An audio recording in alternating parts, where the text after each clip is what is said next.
Oi de novo, então, para todo mundo. Boa noite, nosso segundo momento.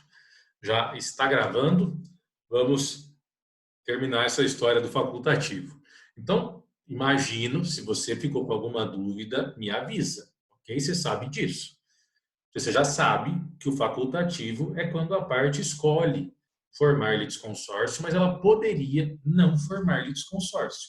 Poderia fazer, por exemplo, a análise do Andrei, no sentido de achar que é mais vantagem ingressar com a ação sozinho, individualmente, sem ter qualquer outra participação. Tranquilo, Richard, fique sossegado. Mas nós temos um ponto que precisamos destacar quando falamos de litisconsórcio facultativo. E esse destaque ele deve ser dado ao parágrafo 1º do artigo 113. E, mais uma vez, nós estamos diante de um dispositivo que foi colocado no material, até mesmo para facilitar para vocês. Então, o artigo 113, parágrafo 1º do Código de Processo Civil, diz o seguinte: o juiz poderá, então vou destacar as palavras que são importantes para a compreensão, limitar o litisconsórcio. Então, nós temos limitar o litisconsórcio facultativo. Outra palavra aqui importante. Quanto ao número de litigantes na fase de conhecimento, na liquidação de sentença ou na execução, quando este comprometer a rápida solução do litígio, ou dificultar a defesa ou o cumprimento da sentença. Vamos entender esse dispositivo. Vamos entender o que estabelece o parágrafo 1º do artigo 113. Esse parágrafo 1º, ele nos traz uma nova classificação de litisconsórcio. Classificação esta que não está no seu material, que não foi comentada. Vou escrever para você. Eu estou me referindo ao litisconsórcio multitudinário. Litisconsórcio multitudinário. O que é isso? Aqui é uma ideia bastante simples, pessoal. Pensa na palavra. Multitudinário vem de multidão. Considera-se litisconsórcio multitudinário quando um processo possui muita gente no polo ativo ou no polo passivo. Então, eu tenho litisconsórcio, várias pessoas, mas aqui é tanta gente que poderia ser comparado a uma multidão. Essa é a lógica por detrás do multitudinário. E aí, provavelmente, você esteja se perguntando, quantas pessoas é considerado multidão? Ou a partir de quantas pessoas considera-se litisconsórcio multitudinário? Não existe esse parâmetro legal. Então, como que isso vai acontecer? Diante do caso concreto, o juiz, entendendo, e aí é o entendimento do próprio magistrado mesmo, tá? O juiz entendendo que tem muita gente no polo ativo ou no polo passivo ou em ambos, ele pode considerar esse litisconsórcio como multitudinário. E aí pode ser 20 pessoas, pode ser 50, pode ser 100. Você vai ter juiz que vai entender que 15 pessoas não é multitudinário e outros que vão falar 15 pessoas é muita gente, vai atrapalhar o processo. Então, vai depender muito de cada caso.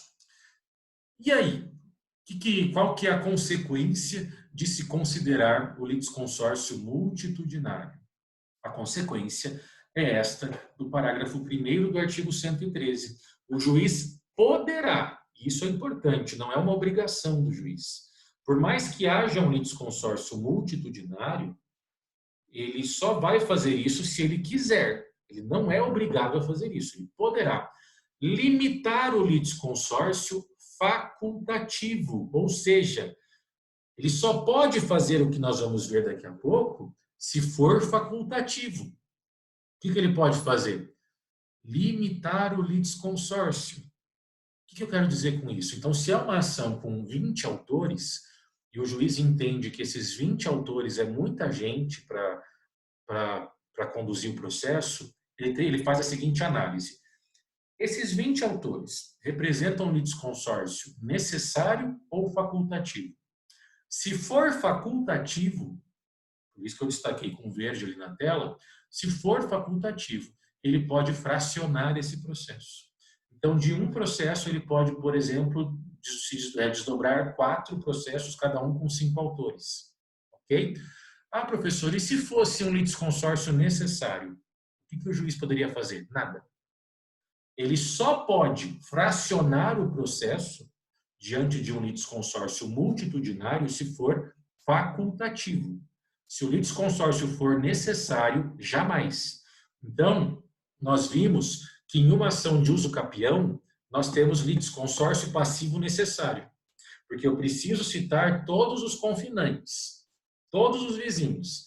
Imagine que nós estamos diante de uma ação de uso capião de um sítio, onde esse sítio é cercado por inúmeras pequenas chácaras.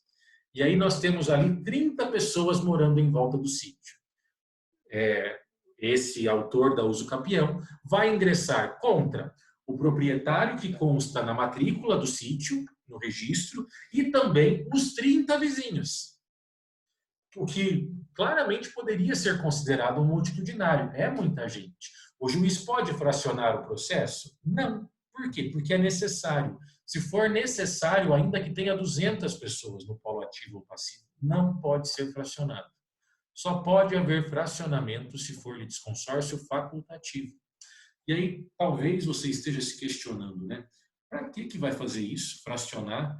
A gente está em uma época em que é tão importante a produtividade, né?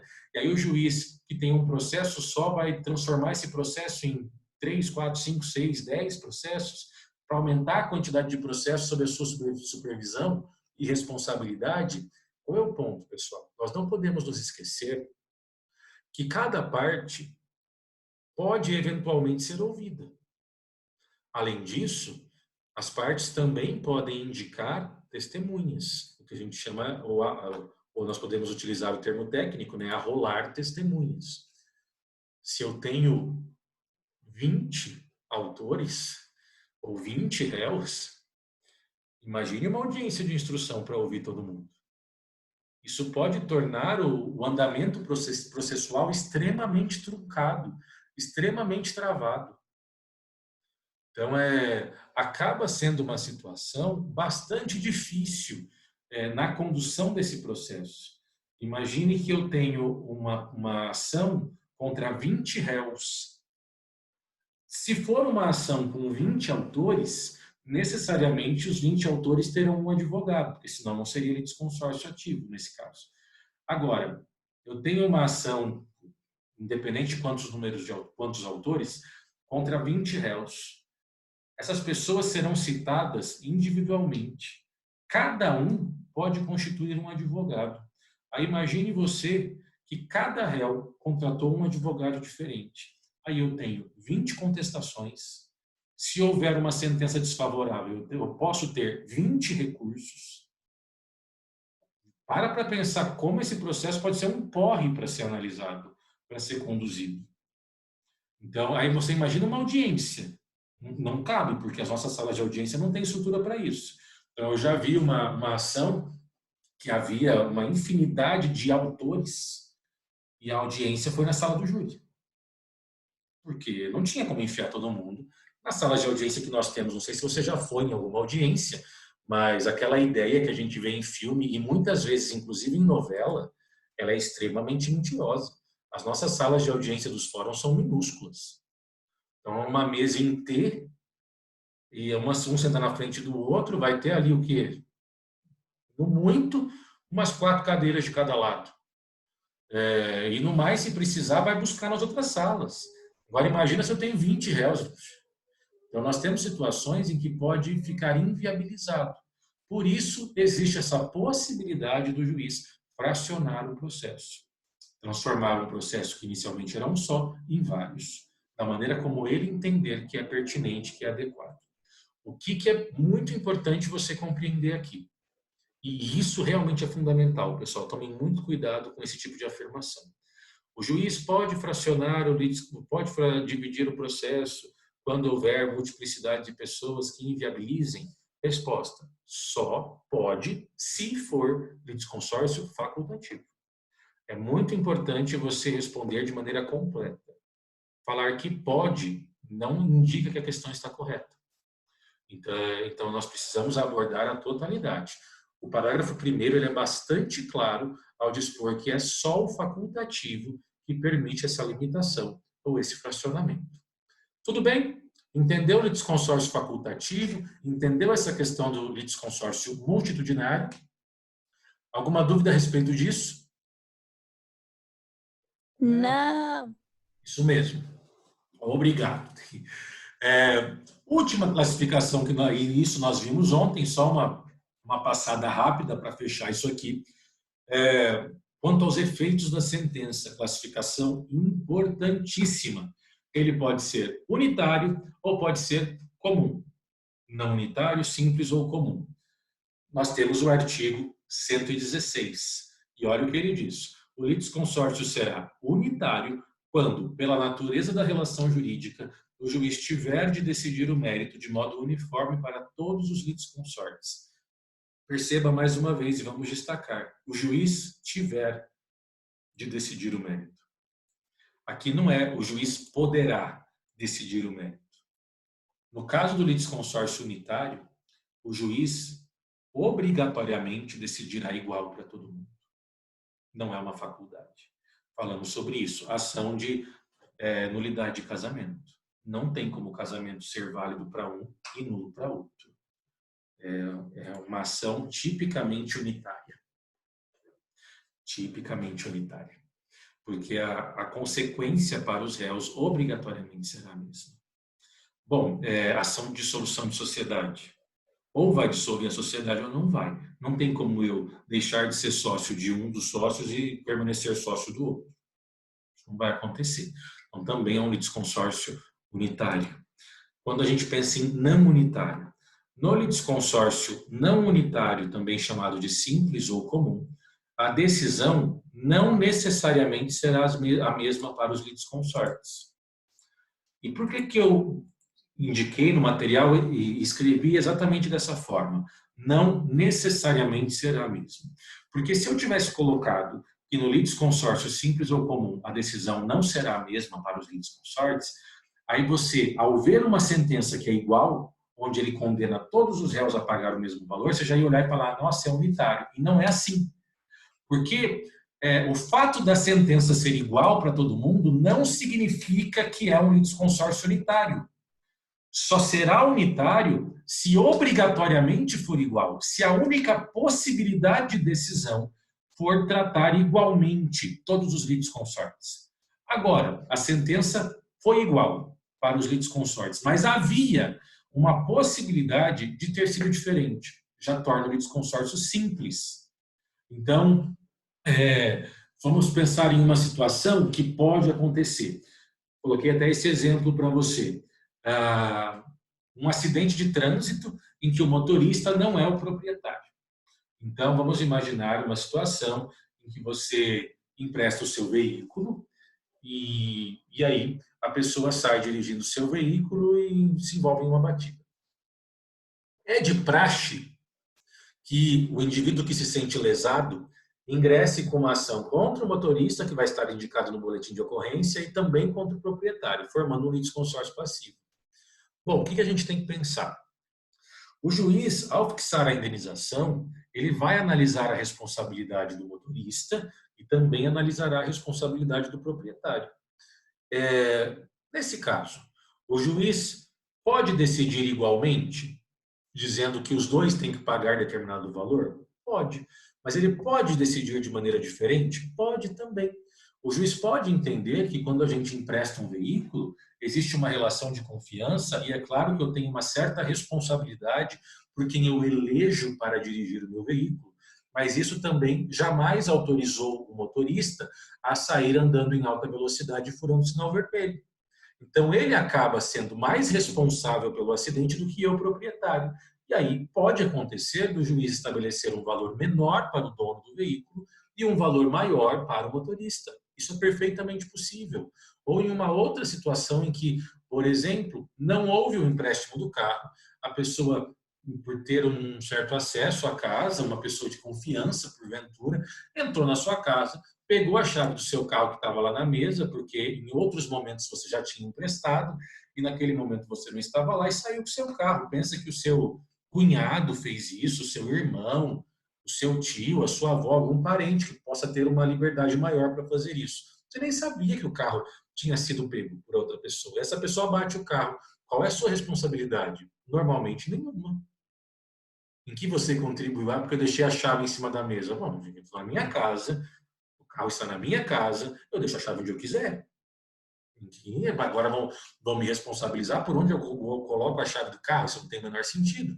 Então, se houver essa possibilidade de ser decisão diferente, desconsórcio não unitário, simples ou comum. Beleza? Aqui nós temos uma parte em negrito que vai falar e reforçar isso que eu acabei de comentar para vocês. Se tiver alguma dúvida, me avisa. Segundo elemento da ação, fechamos o primeiro elemento da ação, partes, e olha que a gente falou sobre bastante coisa. Falamos das várias modalidades de partes e também falamos sobre pluralidade de partes e seus inúmeros conceitos. Então, temos uma boa caminhada. Agora nós vamos trabalhar com a causa de pedir. O que é causa de pedir? E já de cara, causa de pedir é algo extremamente simples. Trata-se da exposição dos fatos e fundamentos jurídicos do pedido. O que é causa de pedir, então, de uma maneira muito simples e objetiva? Causa de pedir significa demonstração dos fatos e dos fundamentos jurídicos. E aí eu estou me referindo ao inciso 3 do artigo 319 do CPC. Se você observar, o artigo 319 vai representar todo o nosso conteúdo do nosso ano. Nós vamos estudar no inciso 1, competência, que é uma matéria que a gente vai ver logo. No inciso 2, os nomes e pronomes. Tal. Aqui é parte. O inciso 2 fala sobre as partes. Vimos isso. O inciso 3 fala sobre fato e fundamento jurídico. Você pode ter anotado aí ao lado que isso é causa de pedir. Então, causa de pedir é a demonstração dos fatos com os correspondentes fundamentos jurídicos. E aí, pessoal, mais uma vez, pensa no nome. Causa de pedir é as razões do pedido, o motivo do pedido. Por que você pede alguma coisa em um processo? Você pede algo em um processo porque aconteceu uma situação, fato, e diante disso existem elementos jurídicos, artigo de lei, entendimento jurisprudencial, que te conferem um direito, fundamento jurídico. E por conta dessas duas coisas, você pede algo. Então, demonstrar a causa de pedir é formar este caminho, sabe? É traçar essa linha, essa jornada, essa rota para chegar ao pedido. Então, o pedido precisa ser uma consequência natural, uma consequência lógica dos fatos e dos fundamentos jurídicos. Vou te dar um exemplo. Eu me lembro, isso aconteceu, eu estava na faculdade ainda, eu vi um processo sobre indenização por dano, era um pedido de indenização por dano moral, por aparentemente um rompimento de noivado. Aparentemente, assim, não foi tecnicamente um rompimento de noivado, foi mais um abandono. O que aconteceu? Um determinado casal estavam noivos, se organizando para contrair núpcias, né? E diante disso eles começam a comprar os móveis da casa deles. Então, eles tinham ali uma casa alugada, tinham ali alguns móveis.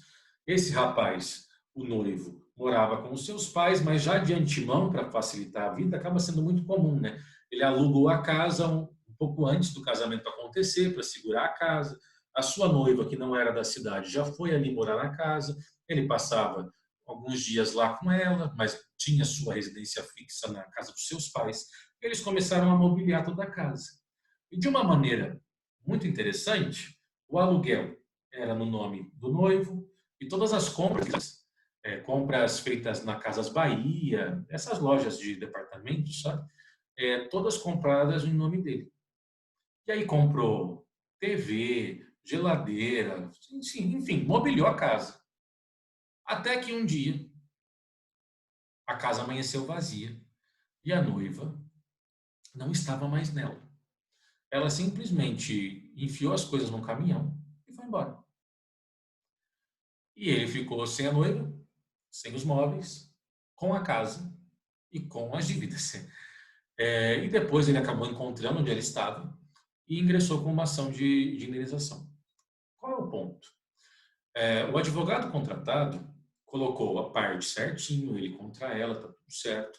Aí chegou na causa de pedir. E ele já começou assim: sabe-se que o noivado é para que as pessoas se conheçam. E começou a argumentar em torno de todos os prejuízos materiais que ele teve. Ele comprou vários móveis, ele alugou uma casa, e blá, blá, blá, blá, e foi contando toda a história, e depois demonstrando todo o sofrimento que ele teve por ter acontecido isso. Ok. E aí colocou o valor do dano material. Então, ele teve dano material nesse sentido, ele comprou tal coisa, todas as compras resultaram na seguinte quantia e tal. Fez todo esse cálculo.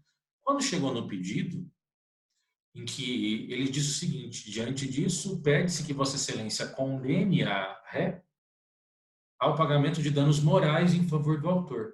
Qual o problema? Em nenhum momento, lá nos fatos e nos pedidos, ele fala de dano moral. Ele só falou de dano material.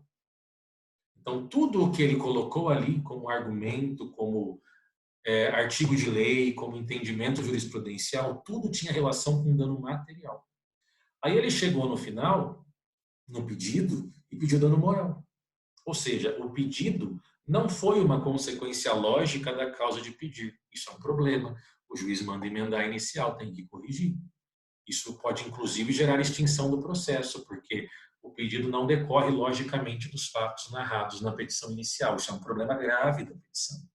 Então, a gente precisa entender que a causa de pedir, ela é um abrir de portas para se estabelecer uma rota, para se estabelecer um caminho que vai chegar e que deve chegar no pedido.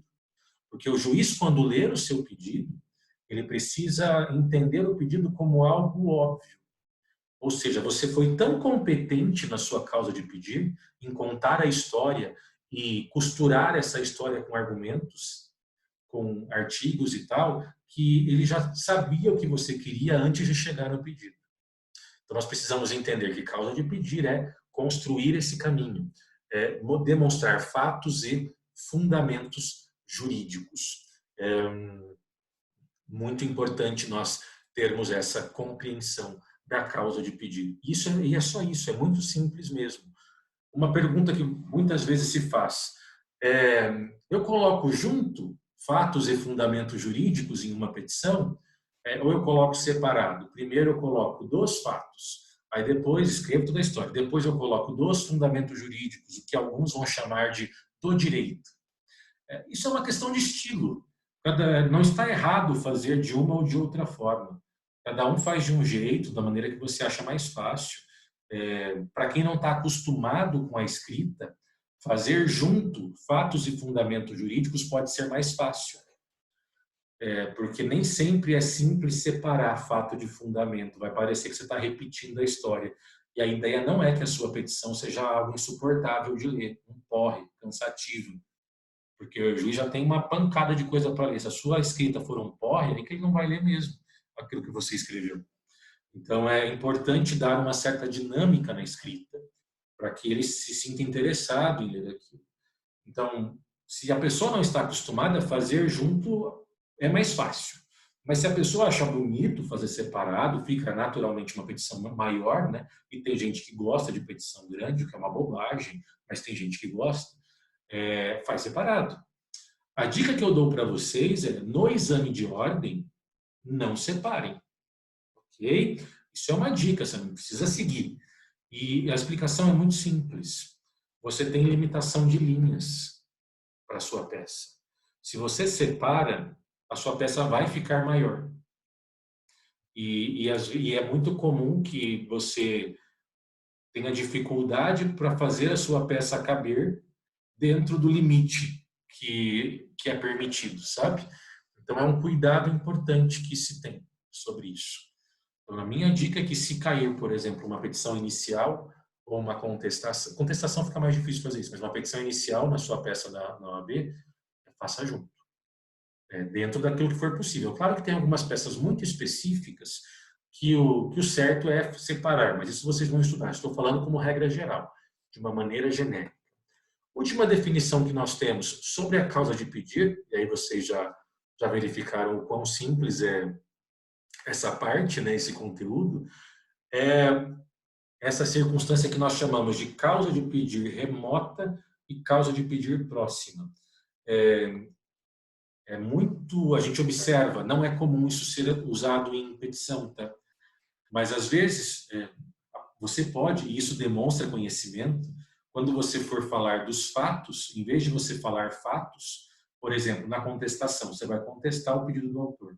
E aí você não concorda com os fatos, fala que ele mentiu nos fatos, ou que ele omitiu situações relevantes. E aí, em vez de falar assim, o autor, ao dispor dos fatos, omite questão relevante sobre o que está sendo discutido. Você poderia colocar, na causa de pedir remota apresentada pelo autor, circunstâncias foram omitidas. E aí se tem uma outra impressão. Durante a minha experiência prática, eu vi uma petição em que o advogado usava causa de pedir próxima e remota para se falar de fundamento jurídico e fatos. E eu me lembro que quando eu vi aquilo, eu achei lindo, porque você olha para aquilo, você percebe, bom, para ele saber, dentro da advocacia, o que é causa de pedir próxima e causa de pedir remota, besta não é. E algum conhecimento mais aprofundado tem. E aí é como se você também se posicionasse de uma maneira mais técnica. Mas é errado falar fato e fundamento jurídico? Não, não é errado. Mas existem outras formas de se utilizar essa nomenclatura. Então, nós precisamos lembrar, e aqui é uma questão de associação simples, não tem muito o que fazer, né? Fato significa causa de pedir remota e fundamento jurídico significa causa de pedir próxima. Então, fato, causa de pedir remota e fundamento jurídico pode ser conceituado também, ou chamado também, de causa de pedir remota. Fundamento jurídico, causa de pedir próxima. Fato, remota, fundamento, próxima. Tudo bem? Alguma dúvida sobre causa de pedir? Algo que vocês queiram... Não! Isso mesmo, muito bem. E então, chegamos ao último elemento da ação. E o último elemento da ação é o pedido. Ou seja, é o ponto de chegada do caminho que você traçou com a causa de pedir. Visualize isso, que vai facilitar muito para você. Alguns apontamentos importantes sobre o pedido. O pedido, ele também é identificado como o núcleo da petição inicial. É aquilo que se deseja, né? A providência que se pede ao Poder Judiciário. Pedido, gente, é o que eu quero. Nós começamos o semestre falando de bem da vida. Bem da vida é o elemento desejado, é aquilo que eu estou buscando. Isso é pedido. E, jovens, se tem algo que é fundamental em uma petição, é saber pedir. Então, é um momento da petição que vocês precisam ter o máximo de cuidado. O pedido precisa ser primoroso. Então, é uma parte da sua petição que você precisa olhar assim e cuidar de uma maneira maternal, quase, sabe? É muito importante isso, porque o pedido ele vai orientar, inclusive, a maneira como o processo vai ser conduzido. Vamos dar uma olhada nisso. O pedido vincula, condiciona a prestação jurisdicional. Poxa, professor, o que você quer dizer com isso? Eu quero dizer que quando eu apresento uma petição inicial e inicio um processo perante o judiciário, o juiz está vinculado ao meu pedido. E se ele estabelecer qualquer julgamento fora do meu pedido, a sentença tem vício, a sentença tem problema, ela pode ser anulada. Não é nenhuma questão de ser reformada, é uma questão de ser anulada. Porque o juiz precisa respeitar os limites do pedido. E quem apresenta os limites do pedido sou eu, autor. Então, aí nós vemos a importância do pedido. E acontece muitas vezes, e já vi isso acontecer, o advogado construir a sua peça muito bem, por sinal, e no pedido ele esqueceu de pedir alguma coisa. fez o fundamento certinho, mas na hora do pedido ele esqueceu de colocar aquilo, um dos fundamentos que ele usou. Tem uma chance de corrigir? Tem. Ele vai poder alterar o pedido, a gente vai falar sobre isso aqui, não hoje, na semana que vem. A alteração do pedido e da causa de pedido, até quando elas podem ser alteradas. Dá para ele alterar, mas vai chegar um momento que ele não vai conseguir mais alterar. Se a ficha cair depois que o processo andou um monte, principalmente em uma prática, e aqui não é falando mal, mas a gente vê isso, pessoas que deixam tudo na mão do estagiário, e não que o estagiário seja ruim de maneira alguma. Existem estagiários excepcionais, mas é muita sacanagem. Às vezes a pessoa acabou de começar, ainda não tem aquela prática, aquele costume, você joga tudo nas costas dele, você nem tem o trabalho de ler e sai protocolando. E aí lá na frente você vai ver, nossa, deixou de fora, a culpa é sua. E às vezes acaba sobrando para o coitado do estagiário, que não tem nada a ver, estágio serve para aprender, não serve para ele fazer trabalho da pessoa. São coisas, mas eu sei que as pessoas têm dificuldade de ver isso, eu já fui estagiário durante muito tempo, entendo. Vamos olhar alguns artigos que vão estabelecer essa regra.